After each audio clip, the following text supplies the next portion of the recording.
when you said something about rice, it just reminded me of when my my dad used to like in a completely ridiculous and innocent way would always threaten our family. I'll give you an example of like we had this huge bowl of rice in the middle of the table at dinner one time. Dad comes home all like stressed out from work, and I guess we were being like, overly crazy or whatever. He's like, "Can all of you just be quiet? I'm just trying to hear myself think." And we wouldn't shut up, so he's like, "All right, fine, you all won't shut up. I'll start throwing rice." And he just gets his hand in the middle of this giant bowl of rice and just starts throwing it everywhere. All of us are like, "Keep going!" Like he's like, "You guys just don't be quiet. I'll start throwing more rice." We're like, "Do it, do it!" And it's just that's a typical family dinner at Corgi's house, man. Rice getting thrown everywhere, and oh my god, that's something. I'm hungry for rice. I want rice balls now. Yeah. The question is, was this cooked or uncooked rice? Oh, it was the soft, fluffy kind. So no one was eating it. That's not. Just like having that shit smacking you in the face, like That's true. Tell them the story about when you were a superhero when you were a kid. That's a good one. Oh, well, I could tell them one of you. Well, I guess Tonka's heard the one about in honor of. Tonks has heard it. Talking We about haven't. So Tonks pretends she hasn't heard it. Yeah, you can tell. Okay. Well, we can bring in elements of all kinds of things. We can bring in the shitting of the pants. We can bring in some LGBTQ community. This all started, okay, in a road trip to Vermont. There was a band called Ish, if anybody's familiar. They still play. They're like a Grateful Dead. Got a huge hippie following, all that kind of stuff. And they're supposed to have a farewell concert or something. It's probably, I don't know, early 2000s or something. So a bunch of friends decided to go take this road trip up to Vermont. And somewhere along the way, usually when you say things in black and white, it sounds a lot crazier than how things are. Because it's like, yeah, I woke up in a Tibetan inn with some cocaine and a really nice lesbian couple there, and I didn't know how any of that all came in at the same time. And how it happened was, I guess I got like food poisoning really bad at this one little restaurant that we were at. So I told the group I was with, hey, I'm going to go back to this room, which happened to be, I don't know how it's officially a Tibetan inn in Vermont or whatever, but it was this little spot, had the fair flags and everything, and we had a little room there. So I went there to pass out. And I guess I woke up 2 or 3 in the morning. I guess the group I was with met some other people at this little tavern where we had the food, and there was a group there. There was a cool lesbian couple they met, which everybody comes back and is hanging out. Everybody decides to, I guess, try some cocaine or whatever. I wake up with everybody doing this, and they're like, "Hey, you guys do you want some cocaine?" I'm like, I don't think now's the time I'm going to start that habit. I'll take some Tylenol if anybody has it. But, what in the upper he really said you want some cocaine? Yeah, just what everybody, I guess, was doing in the middle of the night. But so moving on, get over to the concert area.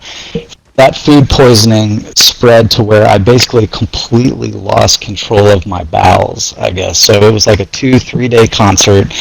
Everybody, they had to turn about, I don't know, there was probably close to about 70,000 people or something that were making their way to that thing. And they turned a whole bunch of people away because I guess there was remnants of a hurricane or something that caused so much mud where everybody couldn't park, and people were just backing in. We're stopping by a Walmart and buying some waders that went up to my knees or whatever to try and walk around. And anyway, I just kind of had to hang back from everybody because like every 20 minutes or so, it was like a timer went off, and it was like whether or not I wanted to or not. I had about 60 seconds before I was just going to shit myself, basically. So after about a full day of thinking like I didn't have any more liquid in my body, period, it would be physically impossible for me to go without dying.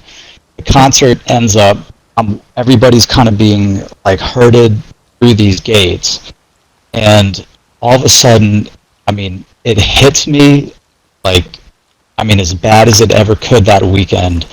And I'm just faced with this realization that I have about 60 seconds. I'm looking around everywhere. There's like nowhere I can go, and I'm just like, I'm going to basically just crap in front of tens of thousands of people right here. I know this is going to come up one day in some job interview where somebody I didn't mean, it was like, well, you look really familiar for some reason. Were you the person I just saw shit I shit my themselves in front of pants on everybody? national Right? television. Yes.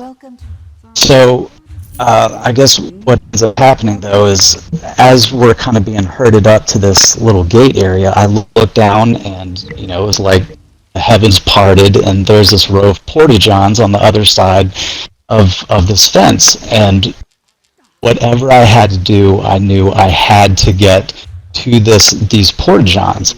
So I managed to kind of pull up this chain link fence that's on the other side of the gate because I didn't have time to stand in line, and I go waddling down this hill where there's probably about 30 people in front of each one of these porta potties or whatever.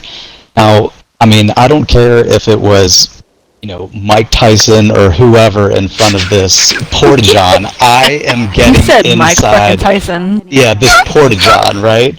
So what happens is the door opens up, this girl's about to go in, and I just, throw myself in front of her to push her out of the way because I have to get in there, and she screams out, "Hey!" Now, if you can imagine what this looks like, I guess to anybody else, it just looks like I'm just some asshole. And so some guy grabs my shoulder, and I must have I don't know what my eyes looked like, probably some crazy just bloodshot madman, and I turn and I just scream as loud as I can, "I'm going to shit myself, I'm going." And what I learned, the moral of the story here is, if any of you, God forbid, are in any kind of situation where you have to defend yourself, if you scream that you're going to shit yourself, I've learned that people leave you alone right away. They would That's what adult diapers are for. Right. And so of course he lets go of me. I fall into the porta-john and take care of myself. And when I managed to get out, I don't know, but probably whoever was in that line, I guarantee they were like, whatever was wrong with that guy, we're not going in after him. So that was well, here's the other thing, though. It probably would have been better if I did just shit myself, but the other thing was I only had that one pair of pants for the weekend, so I was going to just go on the ground in front of everybody, which would have been much I just shit my pants, go in the bathroom, rinse it out. No. The other moral of the story that Corgi forgot to mention is now he always brings 2 pair of pants, because that might happen again. I can go to the supermarket and I have to take an extra pair of pants with me. I couldn't imagine going away for a weekend with just 1 pair of pants.